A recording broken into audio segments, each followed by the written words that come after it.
Hello, എല്ലാവർക്കും ബയോസ്റ്റിന്റെ HSI natural science ക്ലാസ്സിലേക്ക് വീണ്ടും സ്വാഗതം. കഴിഞ്ഞ ക്ലാസ്സിൽ principles and rules of plant nomenclature എന്ന ടോപ്പിക്കാണ് ഡിസ്കസ് ചെയ്തത്. 10 റൂൾസ് ആൻഡ് പ്രിൻസിപ്പിൾസ് ഉണ്ടെന്ന് പറഞ്ഞു. അതിൽ ഒന്നാമത്തെ റൂളായ റൂൾ ഓഫ് പ്രയോറിറ്റി, മുൻഗണനാ നിയമമായിരുന്നു കഴിഞ്ഞ ക്ലാസ്സിൽ ഡിസ്കസ് ചെയ്തത്. അത് ഓർമ്മയുണ്ടോ? ആദ്യമായിട്ട് എങ്ങനെയാണ് പേരുകൾ നൽകി തുടങ്ങിയത്, ആരാണ് പേര് ദ്വിനാമ പദ്ധതിയിലൂടെ നൽകി തുടങ്ങിയത്, അതിനുവേണ്ടിയുള്ള നിയമങ്ങൾ ആവിഷ്കരിച്ചതാര്, ആദ്യമായിട്ട് ആ നിയമത്തിനെ കോഡ് രൂപത്തിൽ ഓർഗനൈസ് ചെയ്താര്, ഏതാണ് ആദ്യത്തെ കോഡ്, അതിനുശേഷം ഏതൊക്കെ മീറ്റിംഗിലൂടെ പലതരം കോഡുകൾ വന്നു, അവസാനം അത് ICBN എന്ന പുതിയ ഒരു കോഡിലേക്ക് എത്തിച്ചേർന്നു. അതുവരെയുള്ള കാര്യങ്ങളാണ് കഴിഞ്ഞ ക്ലാസ്സിൽ നമ്മൾ ഡിസ്കസ് ചെയ്തത്. ഇപ്പൊ റൂൾ ഓഫ് പ്രയോറിറ്റിയിൽ, മുൻഗണനാ നിയമത്തിൽ ഒരു പേര് എങ്ങനെ നൽകാം, ഏത് റൂൾ അനുസരിച്ച് മുന്നോട്ട് കൊണ്ടുപോകാം എന്നതാണ് ഡിസ്കസ് ചെയ്തത്. ഇന്നത്തെ ക്ലാസ്സിൽ രണ്ടാമത്തെ റൂളാണ് ഡിസ്കസ് ചെയ്യുന്നത്, നോമൻക്ലേച്ചർ ടൈപ്പ്, അതായത് നാമകരണ തരം എന്ന ടോപ്പിക്കാണ് ഡിസ്കസ് ചെയ്യുന്നത്. പോകാം വീഡിയോയിലേക്ക്. അപ്പൊ രണ്ടാമത്തെ പ്രിൻസിപ്പിൾസ് ആൻഡ് റൂൾസിൽ വരുന്നതാണ് നാമകരണ തരം അഥവാ നോമൻക്ലേച്ചർ ടൈപ്പ്. എന്താണ് ഈ വാക്കുകൊണ്ട് ഉദ്ദേശിക്കുന്നത്? അതായത് ഞാനൊരു ചെടിയെ കുറിച്ചുള്ള ഗവേഷണത്തിലാണ്. കിട്ടാവുന്നിടത്തോളം പ്ലാന്റുകളെ പല സ്ഥലങ്ങളിൽ നിന്ന് കളക്ട് ചെയ്യുകയാണ്.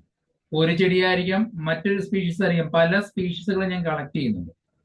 അതിൻ്റെയൊക്കെ ഹെർബേറിയം തയ്യാറാക്കുന്നുണ്ട്. അങ്ങനെ ഒരു സ്ഥലത്ത് നിന്ന് ചിലപ്പോൾ ഒന്നിൽ കൂടുതൽ ഹെർബേറിയം തയ്യാറാക്കാം. അതേ പ്ലാന്റിനെ മറ്റൊരു സ്ഥലത്ത് നിന്ന് കിട്ടുമ്പോൾ അവിടെ അതിന്റെ പ്ലാന്റുകളുടെയും ഹെർബേറിയം തയ്യാറാക്കാം. അങ്ങനെ പല പ്ലാന്റുകളുടെ ഹെർബേറിയങ്ങൾ നമ്മൾ തയ്യാറാക്കി വെക്കും. അങ്ങനെ ഗവേഷണം നടത്തിക്കൊണ്ടിരുന്നപ്പോഴാണ് മനസ്സിലായത്, ഇതിൽ ചില പ്ലാന്റുകൾ അല്ലെങ്കിൽ ഇതിലൊരു പ്ലാന്റ് ഇതുവരെയും കണ്ടുപിടിക്കപ്പെടാത്ത ഒരു സ്പീഷീസ് ആണെന്ന് മനസ്സിലായി. അതായത് ഇതിനു മുമ്പൊന്നും ആരും കണ്ടുപിടിക്കാത്ത ഒരു പ്ലാന്റിനെ കിട്ടിയെങ്കിൽ, ആ പ്ലാന്റിനെ പല ലൊക്കാലിറ്റിയിൽ നിന്ന് കളക്ട് ചെയ്തിട്ടുണ്ടെങ്കിൽ അതിന്റെ ഒരു ഹെർബേറിയം തയ്യാറാക്കാം, അല്ലെങ്കിൽ അതിനൊരു ഇമേജ് എടുക്കാം, അല്ലെങ്കിൽ അതിന് ഡ്രോയിങ് സ്കെച്ച് എടുക്കാം. ഇതാണ് നമ്മുടെ മാതൃക അല്ലെങ്കിൽ ടൈപ്പ്. ഇത് വെച്ച് നമ്മൾ ഗവേഷണം ചെയ്ത് പറഞ്ഞിരിക്കുന്ന റൂൾസ് ആൻഡ് റെഗുലേഷൻ എല്ലാം അനുസരിച്ച് അതിനൊരു ഡോക്യുമെന്റേഷൻ തയ്യാറാക്കി സബ്മിറ്റ് ചെയ്ത് കഴിഞ്ഞാൽ അവർ അത് പരിശോധിക്കുകയും പുതിയൊരു സ്പീഷീസ് ആണ്, ഇതിനു മുമ്പ് ആരും ഇത് കണ്ടുപിടിച്ചിട്ടില്ല എന്ന് ഉറപ്പുവരുത്തുകയാണെങ്കിൽ നമ്മളുടെ കണ്ടുപിടുത്തത്തിന്റെ പുതിയൊരു സ്പീഷീസ് ആയിട്ട് അവർ അംഗീകരിക്കും. ഇങ്ങനെയാണ് എല്ലാ സയന്റിസ്റ്റുകളും പുതിയ പ്ലാന്റ് സ്പീഷീസിനെ ഡിസ്കവർ ചെയ്യുന്നത്. അപ്പൊ അതിനുവേണ്ടി എടുക്കുന്ന ഒരു മാതൃക, അത് ഹെർബേറിയം ആകാം, അല്ലെങ്കിൽ ഒരു ഇമേജ് ആകാം, പിക്ചർ ആകാം, അല്ലെങ്കിൽ അതിന്റെ ഡ്രോയിങ് ആയിരിക്കാം. ഒരു പ്ലാന്റിനെ കണ്ടെത്തിയാൽ ആ പ്ലാന്റിന്റെ പാർട്ടുകളും മറ്റും ഡിസ്ക്രൈബ് ചെയ്യുന്ന തരത്തിലുള്ള ഒരു ഹെർബേറിയമോ അല്ലെങ്കിൽ അതിന്റെ ഒരു ഡോക്യുമെന്റോ മറ്റേതെങ്കിലും തരത്തില് ഇമേജോ ഡ്രോയിങ്ങോ നമ്മൾ സബ്മിറ്റ് ചെയ്യും. ഇതിനെയാണ് ടൈപ്പ് എന്ന് പറയുന്നത്. ഈ ടൈപ്പിന്റെ അടിസ്ഥാനത്തിലാണ് ഈ പ്ലാന്റ് പുതിയ പ്ലാന്റ് ആണോ അതോ മറ്റാരെങ്കിലും ഇതിനു മുമ്പ് ഇതേ കണക്കൊരു പ്ലാന്റിനെ കണ്ടുപിടിച്ചിട്ടുണ്ടോ എന്നൊക്കെ മനസ്സിലാക്കാൻ പറ്റുന്നു. അപ്പൊ ഞാൻ ചെയ്ത വർക്ക് ഇതിനു മുമ്പ് ആരും ചെയ്തിട്ടില്ല, ഈ ടൈപ്പ് പ്ലാന്റിനെ ആരും കണ്ടുപിടിച്ചിട്ടില്ലെങ്കിൽ അതിനെ പുതിയൊരു പ്ലാന്റ് സ്പീഷീസ് ആയിട്ട് കണക്കാക്കും. അത് റെക്കഗ്നൈസ് ചെയ്ത് പബ്ലിഷ് ചെയ്ത് കഴിഞ്ഞാൽ അത് എല്ലാവരും അറിയുകയും ചെയ്യും. ഇതാണ് ടൈപ്പ് കൊണ്ട് ഉദ്ദേശിക്കുന്നത്. അപ്പൊ എന്താണ് ടൈപ്പ് എന്ന് മനസ്സിലായോ? ഒരു സ്പീഷീസിന്റെയോ സബ്സ്പീഷീസിന്റെയോ വൈവിധ്യത്തിന്റെ ഡൈവേഴ്സിറ്റിയുടെയോ തരം, ടൈപ്പ് എന്നത് അതുമായി ബന്ധപ്പെട്ട ടാക്സോണിൽ ഉൾപ്പെടുന്ന ഒരു സാധാരണ മാതൃകയാണ്. അതിന് റെപ്രസെന്റ് ചെയ്തൊരു മാതൃകയായിരിക്കും. അത് ഒരു ഹെർബേറിയമായിട്ട് നിർമ്മിക്കുകയോ അല്ലെങ്കിൽ ഒരു ഫോട്ടോ എടുത്ത് അല്ലെങ്കിൽ അതിന് ഡ്രോയിങ് ചെയ്യുകയോ ചെയ്യും. ആ ചെടിയെ നമുക്ക് മനസ്സിലാക്കാൻ വേണ്ടി ഒരു ഫോട്ടോ നൽകുന്നു, അല്ലെങ്കിൽ അതിന് ഡ്രോയിങ് നൽകുന്നു, അല്ലെങ്കിൽ അതിനെ ഉണക്കി ഹെർബേറിയമാക്കി പ്രൊവൈഡ് ചെയ്യുന്നു. അത് മനസ്സിലാക്കിയിട്ട് കുറെ നിയമങ്ങൾ അനുസരിച്ചുള്ള പേരുകൾ നൽകി നമുക്ക് സമർപ്പിക്കാം, അതായത് ICBN സമർപ്പിക്കാം. സമർപ്പിച്ചു കഴിയുമ്പോൾ അവരത് അംഗീകരിക്കുകയോ അല്ലെങ്കിൽ റിജക്ട് ചെയ്യുകയോ ചെയ്യും. 1892 NL ബ്രിട്ടൻ, അദ്ദേഹത്തിന്റെ കൊളീഗ്സ്, അനുയായികളും അവരുടെ റോച്ചസ്റ്റർ കോഡിൽ നിന്നാണ് ഈ ടൈപ്പ് എന്ന ആശയം കൊണ്ടുവന്നത്. അപ്പൊ ആ റോച്ചസ്റ്റർ കോഡ് കൊണ്ടുവന്ന ആൾക്കാർ തന്നെയാണ് ഈ ടൈപ്പ് എന്ന ആശയം കൊണ്ട് മുന്നോട്ട് വെച്ചത്. 1930 കേംബ്രിഡ്ജിൽ ഇതിന് അംഗീകാരം ലഭിക്കുകയും ചെയ്തു. 1892 കൊണ്ടുവന്നത്, പക്ഷെ അത് അംഗീകാരം കിട്ടിയത് 1930 അപ്പൊ ആ 1930 വരെ അതിന് അംഗീകാരം കിട്ടിയില്ല. പക്ഷെ അതിനുശേഷം അംഗീകാരം കിട്ടിയപ്പോൾ അതനുസരിച്ചായി പിന്നെ ഓരോ സയന്റിസ്റ്റിന്റെയും വർക്ക് ഈ ടൈപ്പ് ഉണ്ടാക്കി സബ്മിറ്റ് ചെയ്യുക. ടൈപ്പിനനുസരിച്ചിട്ടാണ് പിന്നെ പേരുകൾ സജസ്റ്റ് ചെയ്യാനും അംഗീകരിക്കാനും തുടങ്ങിയത്. ഈ ടൈപ്പിൽ പറയുന്ന ഒരുപാട് കാര്യങ്ങൾ. ഒരു ഓർഡറിന്റെ ടൈപ്പ് എന്ന് പറയുന്നത് ആ ഓർഡറിൽ തന്നെയുള്ള മാതൃകാ കുടുംബമായിരിക്കും. അതായത് ഒരു ഓർഡർ, ഫോർ എക്സാമ്പിൾ റോസെയിൽസ് എന്ന ഓർഡർ എടുക്കണമെങ്കിൽ ആ റോസെയിൽസിൽ തന്നെ വരുന്ന ഒരു ടൈപ്പ് മാതൃകാ കുടുംബം ഉണ്ടായിരിക്കണം. റോസേസിയ ഫാമിലി ആയിരിക്കും അതിന്റെ മാതൃകാ കുടുംബം. റോസേസിയ ആണ് അതിന്റെ മാതൃകാ കുടുംബം. അപ്പൊ റോസേസി കുടുംബത്തിന് അങ്ങനെ ഒരു പേര് വരണമെങ്കിൽ അതിന്റെ ഒരു മാതൃകാ ജീനസ് ഉണ്ടായിരിക്കണം. റോസ ഇൻഡിക്ക, റോസ് എന്നറിയപ്പെടുന്ന റോസയാണ് അതിന്റെ മാതൃകാ ജീനസ്. അങ്ങനെയാണ് ഈ ടൈപ്പിൽ ഉദ്ദേശിക്കുന്നത്. ഓരോ ജീനസിനും അതിന്റെ ഒരു മാതൃകാ കുടുംബവും ആ ഓരോ മാതൃകാ കുടുംബത്തിനും ഓരോ മാതൃകാ ഓർഡറും ഉണ്ടായിരിക്കണം. അത് നിയമത്തിൽ പറയുന്ന കാര്യമാണ്. ഉദാഹരണമായിട്ട് മഗ്നോളിയസ് എന്നൊരു കുടുംബം ഉണ്ടല്ലോ. ആ മഗ്നോളിയസ് കുടുംബം മഗ്നോളിയേൽസ് എന്ന ഓർഡറിന്റെ ടൈപ്പ് കുടുംബമാണ്. ആ ഓർഡർ ടൈപ്പ് എന്നാണ് മഗ്നോളിയൽസ്. അതിന്റെ തന്നെ ടൈപ്പ് കുടുംബമാണ് മഗ്നോളിയസ്. നേരത്തെ റോസേസിയ പറഞ്ഞതുപോലെ. അതുപോലെയാണ് മാൽവേസി എന്ന കുടുംബം ഏതിന്റെ ആയിരിക്കും? മാൽവേസ് എന്ന ഓർഡറിന്റെ ടൈപ്പ് കുടുംബമായിരിക്കും. ഫാമിലി കുടുംബം പറഞ്ഞ ഫാമിലിയാണ്. അതുപോലെ ഓരോ ഫാമിലിക്കും അതിൻ്റെതായ ടൈപ്പ് ജീനസുകൾ ഉണ്ടായിരിക്കും അല്ലെ? ഓരോ ഫാമിലിക്കും ഒരു ടൈപ്പ് ജീനസ് ഉണ്ടായിരിക്കും. ഉദാഹരണം മഗ്നോളിയ എന്നത് മഗ്നോളിയസ് എന്ന ഫാമിലിയുടെ ടൈപ്പ് ജീനസ് ആണ്. റോസ എന്ന് പറയുന്നത് റോസേസി എന്ന ഫാമിലിയുടെ ടൈപ്പ് ജീനസ് ആണ് അല്ലേ? മാൽവേസിയുടെ ടൈപ്പ് ജീനസ് ആണ് മാൽവ. അങ്ങനെ ജീനസ് ഉള്ളതുകൊണ്ടാണ് അങ്ങനെ ഒരു പേര് നൽകി. അത് റൂളാണ്. അപ്പൊ ഇതെല്ലാം ടൈപ്പിനെ ആശ്രയിച്ചാണ് പേര് നൽകുന്നത്. മനസ്സിലായില്ലേ?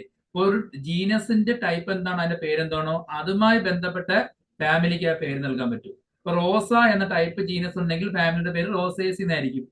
അതിന്റെ ഓർഡർ റോസേൽസ് എന്നായിരിക്കും. അങ്ങനെ ആയിരിക്കണം പേര് നൽകേണ്ടത്. അതൊരു നിയമത്തിൽ പറയുന്ന കാര്യമാണ്. എന്നാൽ ഈ നിയമങ്ങൾ അനുസരിക്കാത്ത പേരുകളും വന്നിട്ടുണ്ട്. കാരണം ചിലപ്പോൾ ഇതിനു മുമ്പായിരിക്കും, ഈ നിയമങ്ങൾക്ക് വരുന്നതിന് മുമ്പായിരിക്കാം പേരുകൾ നൽകിയത്.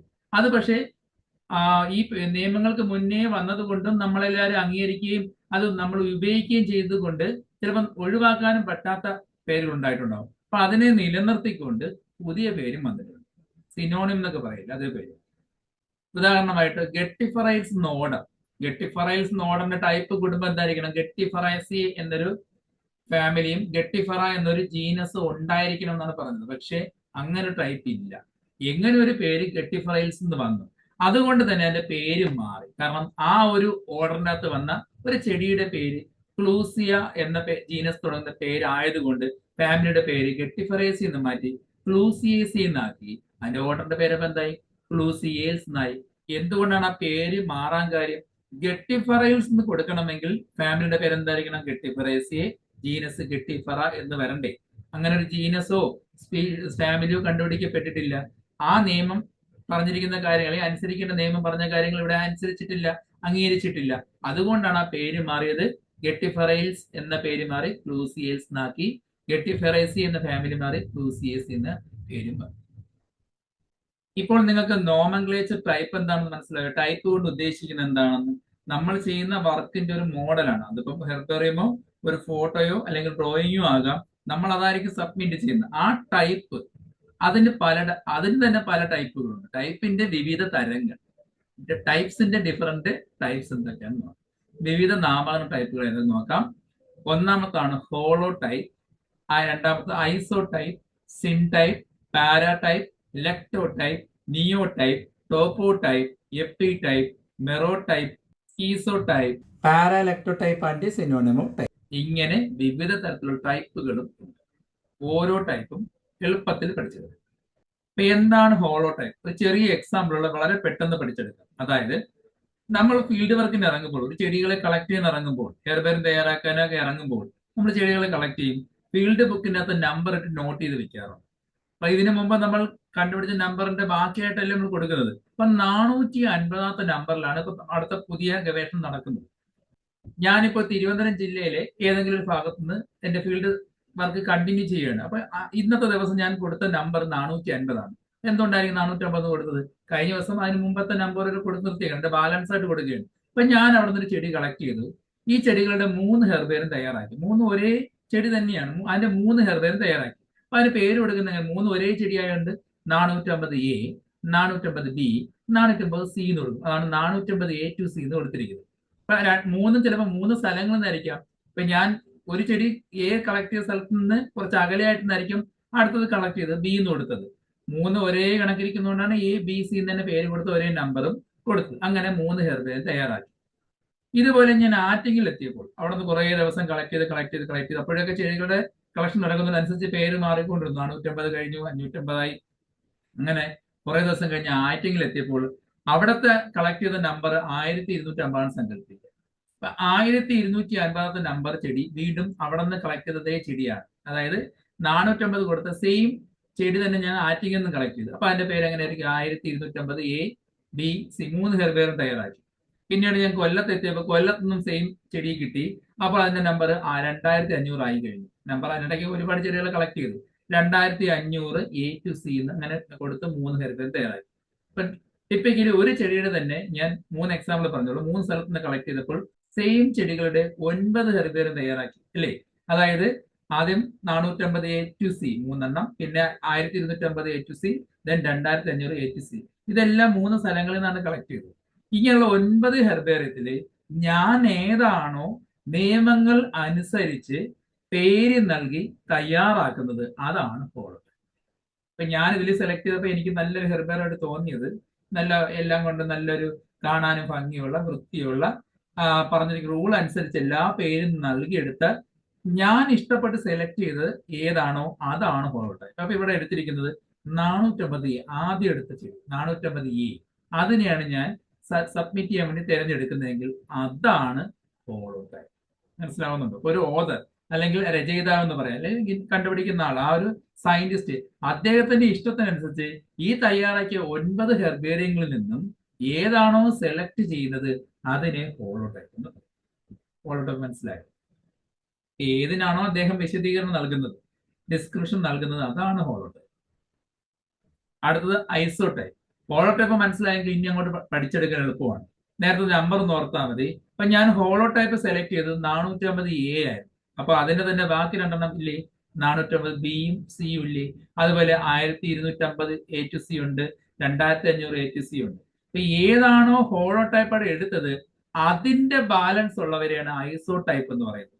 ഹോളോടൈപ്പിന്റെ ഡ്യൂപ്ലിക്കേറ്റ് ആയിരിക്കും. 450 ആണ് ഹോളോടൈപ്പ് എങ്കിൽ 450 ബിയും 450 സിയുമാണ് ഇവിടുത്തെ ഐസോടൈപ്പ്. 2500 ഒക്കെ വേറെ സ്ഥലത്ത് എടുത്തതാണ്. അത് നമ്മൾ ഹോളോടൈപ്പ് എടുത്തിട്ടില്ലല്ലോ, ആ കാറ്റഗറിന്ന് എടുത്തതേ ഇല്ല. അപ്പൊ ഏതാണോ ഹോളോടൈപ്പ് എടുത്തത് അതിന്റെ കൂടെയുള്ള ബാക്കി 2 ടൈപ്പിനെയാണ് നമ്മൾ ഐസോ ടൈപ്പ് എന്ന് പറയുന്നത്. അടുത്തത് സിൻ ടൈപ്പ്. സിൻ ടൈപ്പിന്റെ പ്രത്യേകത, ഇപ്പൊ ഞാൻ ചെയ്ത വർക്കിൽ ഞാൻ 9 ഹെർബേറും തയ്യാറാക്കി എന്ന് പറഞ്ഞല്ലോ. ഈ 9 ഞാൻ ഹോളോടൈപ്പായിട്ട് ഒന്നും സെലക്ട് ചെയ്തിട്ടില്ല. നേരത്തെ കൂട്ടി സെലക്ട് ചെയ്തിട്ടില്ലെങ്കിൽ പെട്ടെന്ന് സെലക്ട് ചെയ്യുന്ന അതിൽ ഏതിനെയും നമുക്ക് സിൻ ടൈപ്പ് എന്ന് പറയാം. ഉദാഹരണമായിട്ട് 450 എ ടു സിയോ 1250 എ ടു സിയോ 2500 എ ടു സിയോ ഇതിൽ ഏതിനെ വേണമെങ്കിൽ നമുക്ക് സിൻ ടൈപ്പ് ആയിട്ട് സെലക്ട് ചെയ്യാം. അതായത് നേരത്തെ കൂട്ടി ഹോളോടൈപ്പ് സെലക്ട് ചെയ്തിട്ടില്ലെങ്കിൽ പിന്നീട് എപ്പോഴെങ്കിലും പിന്നെ സെലക്ട് ചെയ്യുന്നതിനെ നമുക്ക് സിൻ ടൈപ്പ് എന്ന് പറയാം. അപ്പൊ എന്തായിരിക്കും പാരാടൈപ്പ്? പാരാടൈപ്പ് എന്ന് പറയുമ്പോൾ ആദ്യം എടുത്ത എക്സാമ്പിൾ എടുക്കാം. 450 എന്തായിട്ട് എടുത്തു കഴിഞ്ഞു? ഹോളോടൈപ്പ് ആയിട്ട് എടുത്തു കഴിഞ്ഞു. അതിന്റെ കൂടെയുള്ള 450 ബിയും സിയും ഐസോ ടൈപ്പുകളാണെങ്കിൽ ബാക്കിയുള്ളതിനെ എല്ലാത്തിനെയും പാരാടൈപ്പ് എന്ന് പറയാം. അപ്പൊ ഏതൊക്കെ ആയിരിക്കാം? 1250 എയും ബിയും സിയും, 2500 എയും ബിയും സിയുമാണ് പാരാടൈപ്പ്.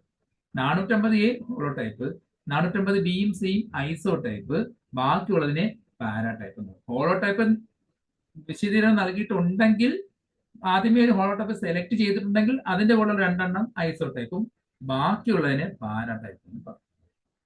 അടുത്തത് ലെക്ടോടൈപ്പ്. നമ്മൾ ഉണ്ടാക്കിയ ടൈപ്പ് നശിച്ചു പോയി സങ്കല്പിക്കും. ഉണ്ടാക്കി വെച്ച് നശിച്ചു പോയി അല്ലെങ്കിൽ നഷ്ടപ്പെട്ടു പോവുകയോ ചെയ്താൽ പിന്നെ ബാക്കിയുള്ള ഏതൊക്കെയാണ്? ഹോളോടൈപ്പ് നശിച്ചു പോയി. അപ്പൊ പിന്നെയുള്ള ഐസോടൈപ്പും പാരാടൈപ്പും ഇല്ലേ? ആ ഐസോടൈപ്പിൽ നിന്ന് സെലക്ട് ചെയ്യുന്നതിന്റെ പുതിയ ടൈപ്പിനെയാണ് ലെക്ടോടൈപ്പ് എന്ന് പറയുന്നത്.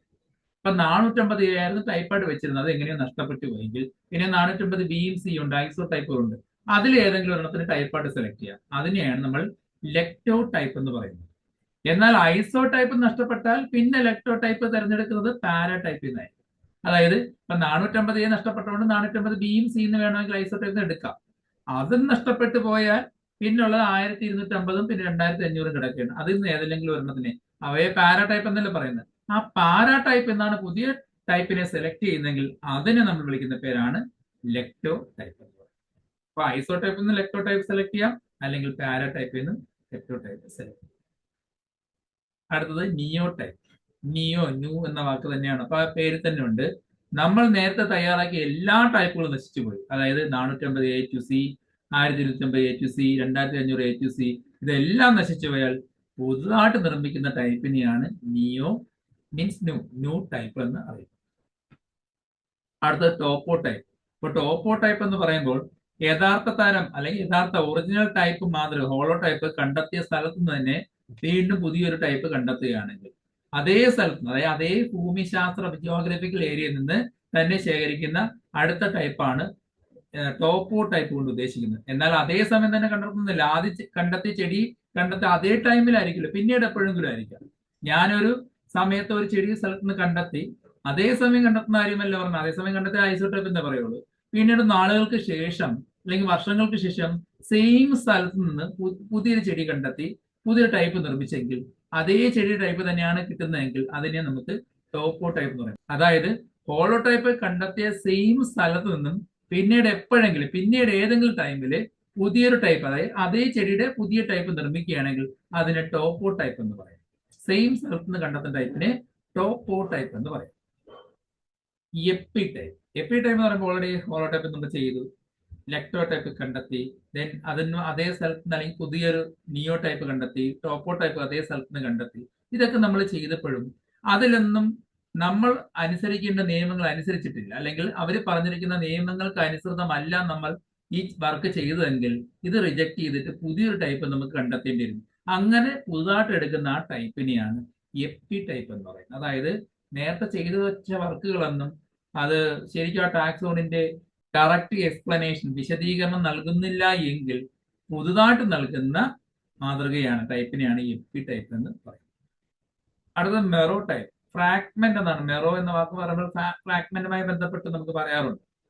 നമ്മൾ ഒരു ചെടി കണ്ടെത്തി അതിന്റെ വിവരണവുമായി ബന്ധപ്പെട്ട് നമ്മൾ ആ ടൈപ്പ് ഉപയോഗിച്ച് കഴിഞ്ഞു. പക്ഷെ അതിനുശേഷം ആ ടൈപ്പിനെ രണ്ടോ അതിലധികമോ കഷ്ണങ്ങളായിട്ട് മാറ്റുക, വിഭജിക്കുക. അതിന് പല ക്രൈറ്റീരിയയുടെ ബേസിൽ ആ ടൈപ്പിനെ തന്നെ വിഭജിച്ച് പുതിയ ചെടികളാക്കി മാറ്റുകയാണെങ്കിൽ ആ ഹോളോ ടൈപ്പിന്റെ ഒരു ഭാഗത്തിന് വിളിക്കുന്ന പേരാണ് മെറോ ടൈപ്പ്. അടുത്തത് സ്കീസോ ടൈപ്പ്.